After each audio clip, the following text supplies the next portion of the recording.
ఎవరో నేను కొత్త మనిషిలాగా అసలు ఎలా ఇచ్చారు ఈవిడికి ఒక ఎమ్మెల్సీ అని ఒక వింతగా ప్రశ్నలు వేయడం జరుగుతుంది. అంటే మీడియాలో జరుగుతుంది. అది మీడియా వాళ్ళు వేయడం కాదు, అది ఎవరు అడిగిస్తున్నారో కూడా మాకు తెలుసు. పాపం బీజేపీ టీఆర్ఎస్ వాళ్ళకి ఏం అర్థం కావట్లేదు అనుకుంటాను.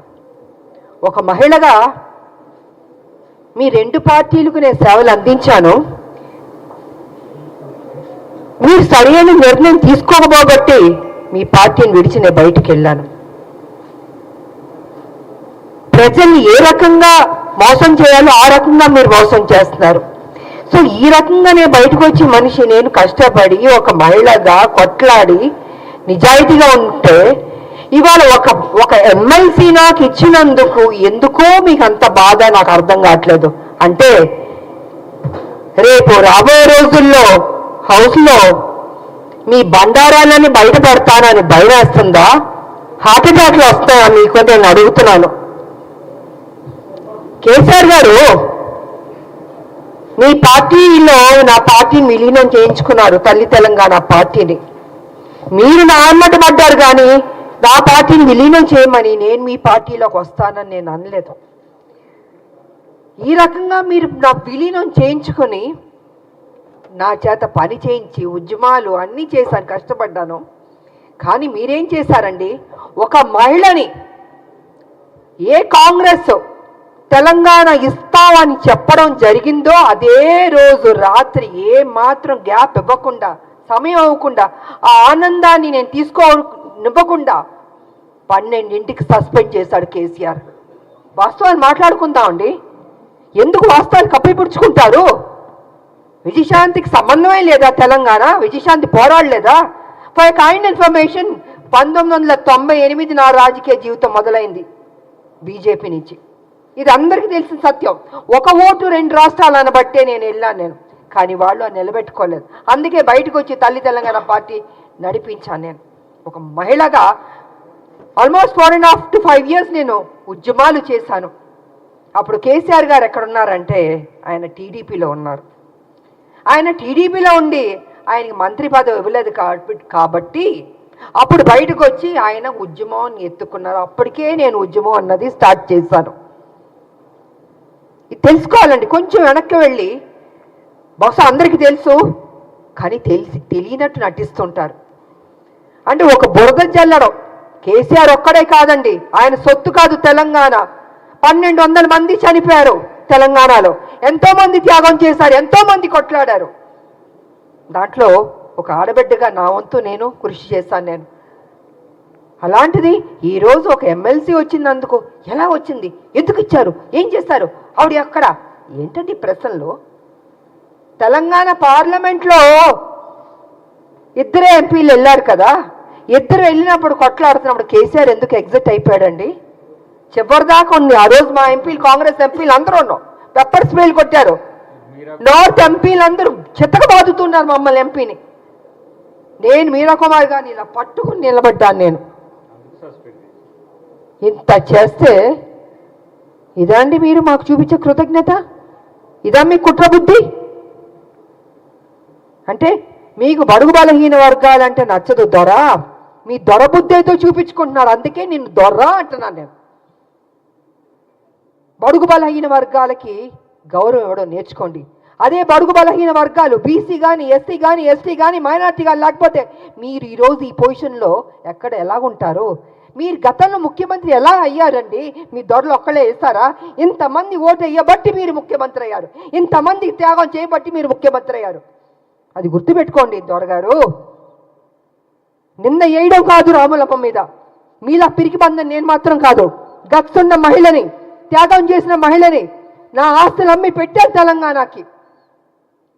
ప్రతిరోజు మీరు నన్ను అవమానించారు, నాతో పని చేయించారు, నేను ఉద్యమాలు చేశాను. నా పార్టీ, నా తల్లి తెలంగాణ పార్టీ ఉంటే మీరు హింస పెట్టి ఆ రోజు జయశంకర్ గారిని నా దగ్గర పంపించి విలీనం చేయండి అని చెప్పింది మీరు కాదా? నేను విలీనం చేస్తానన్నానా నేను? సరే, ఇద్దరూ తెలంగాణ కోసం కొట్లాడుతున్నప్పుడు వేరువేరుగా వెళ్ళకూడదని ఒక దీంతో పెద్ద మనసుతోటి నా పార్టీని నేను విలీనం చేయడం జరిగింది. అంతేగాని వేరే ఏదో ఆలోచనతో మాత్రం కాదు. ఎందుకు చెప్తున్నానంటే అసలు తెలంగాణకి విజయశాంతికి సంబంధమే లేదన్నట్టు మాట్లాడుతుంటే చాలా అసహ్యంగా కూడా ఉందండి. ఒక ఆడబిడ్డని మెచ్చుకోవడం నేర్చుకోండి. మీకు మెచ్చుకోవడం మనసు రాకపోతే నోరు మూసుకొని కూర్చోండి. అంతేగాని మీ ఇష్టం వచ్చినట్టు ఎందుకు ఇచ్చారంటే ఇచ్చారండి కాంగ్రెస్ ఒక ఎమ్మెల్సీ. ఆ ఎమ్మెల్సీ ఇచ్చినందుకు కూడా మీకు అంత బాధ వేస్తుంది బీజేపీకి, టీఆర్ఎస్ అంటే. మా రాజకీయ నాయకుల శత్రువులారా బంద్ చేయండి. మా ఉద్యమ నాయకులు మేము మిమ్మల్ని వదిలిపెట్టాం. మీరు చేసే మోసాల్ని తెలంగాణలో ఏ రకంగా మళ్ళీ మీరు ఎంటర్ అవ్వాలనుకుంటున్నారో ఇంకో విషయం కూడా నేను చెప్పదలుచుకున్నారు. బీజేపీ ఏం చేయబోతుందంటే నెక్స్ట్ స్టెప్ ఏ తెలంగాణ వ్యతిరేకించిన శక్తులు ఉన్నారో వాళ్ళందరినీ మొత్తం తిప్పబోతున్నారు తెలంగాణలో. మళ్ళీ బ్యాక్ టు స్క్వేర్ వన్ని తెలంగాణ తీసుకురాబోతున్నారంటే వాళ్ళ పెత్తనం ఉండాలి. వ్యతిరేకించిన శక్తుల్ని తెలంగాణ ఉద్యమం నాయకులు ఉండకూడదు, తెలంగాణ ప్రజలకి ప్రాధాన్యత ఉండకూడదు, మళ్ళీ బాంచన్ని కాలు మొక్కుతాననే పరిస్థితికి బీజేపీ తీసుకురాబోతుంది. ఇది సత్యం, ఇది తెలుసుకోవాలి అందరూ. అందుకే ఎవరు ఉద్యమ నాయకులు ఉన్నారో వాళ్ళందరినీ తొక్కేద్దాం, వాళ్ళ నోటిని బంద్ చేద్దాం. వాళ్ళు కనపడకూడదు, వినపడకూడదు, మాట్లాడకూడదు. ఇదే కదా మాతో చేసింది. మీరు మీ పార్టీలో ఉంటే ఏం గౌరవాలు ఇచ్చారు? ఎందుకు మీ పార్టీలు బయటికి వెళ్ళాల్సి వచ్చింది? వాస్తవాలు ఇదండి. ఆ రోజు మీ బీజేపీలో కొంచెం వెనక్కి వెళ్దామండి. నేను మొన్న బీజేపీలో ఉన్నప్పుడు ఒక విషయం మీరు గుర్తుపెట్టుకోండి. కిరణ్ కుమార్ రెడ్డి గారు తెలంగాణను వ్యతిరేకించి ఆయన అసభ్యకరంగా మాట్లాడి తెలంగాణ ఉద్యమానికి నేను ఒక్క పైసా ఇవ్వను తెలంగాణకి, ఏం పీక్కుంటారో పీక్కోండి అన్నాడు కదా ఆయన. అలాంటి ఆయన్ని తెలంగాణకు వ్యతిరేకున్న మనిషిని మొన్న బీజేపీలోకి ఎంటర్ అవుతే నాకు నిజంగా ఉండబుద్ధి అవ్వలేదు. ఆ స్టేజ్ మీద నేను వాకౌట్ అయిపోయి వెళ్ళిపోయాను. నేను ఎవరంటే కిషన్ రెడ్డి గారి ఫ్రెండ్ ఆయన. ఆ రోజు నుంచి బీజేపీకి నా మీద ఒక కక్ష. అంటే వాళ్ళ మనుషుల్ని తెలంగాణ వ్యతిరేక శక్తిని వస్తే అక్కడ నేను బయటికి వెళ్ళిపోతున్నానంటే చూపించుకోకూడదు. ఎందుకు చూపించుకోకూడదండి? తెలంగాణని అవమానపరిచి తెలంగాణకి మేలు చేయని కిరణ్ కుమార్ రెడ్డి గారు లాంటి వాళ్ళు మిగతా ఇంకొకళ్ళు ఏమైనా ఉంటే ఎందుకు నేను వచ్చి మీకు ఎస్ బాస్ అని చెప్పాలండి? ఇలాగ అనేక కారణాలు ఉన్నాయండి. ఈ అనేక కారణాల వల్లే ఈరోజు విజయశాంతి మీద, రాములమ్మ మీద ఒక ఎమ్మెల్సీ ఇస్తే అయ్యో ఎందుకు ఇచ్చారు, ఎలా ఇచ్చారంటే పేపర్ వచ్చి ఇచ్చారండి. ఎలా ఇస్తారండి? సోనియా గాంధీ గారు ఇచ్చారు, అద్దంకి దయాకర్ గారికి ఇచ్చారు, నాకు ఇచ్చారు, శంకర్ నాయకర్ గారికి ఇచ్చారు. సో వాట్ అండి? కష్టపడ్డా అనుకుంటాం, కష్టపడ్డాం, ఆస్తులు అమ్మాం, తెలంగాణను కాపాడాం. ప్రతి నిమిషం కాపలా కుక్కలా మేము కాపాడుతామండి. కానీ మీరేం చేస్తున్నారు? 10 సంవత్సరాలు మీరు అధికారంలో ఉండి కేసీఆర్ గారు దోచుకోలేదా తెలంగాణ మొత్తం సొమ్ముని? ఇవాళ మీరు దోచుకోబట్టే కదా ఈ పరిస్థితి వచ్చింది.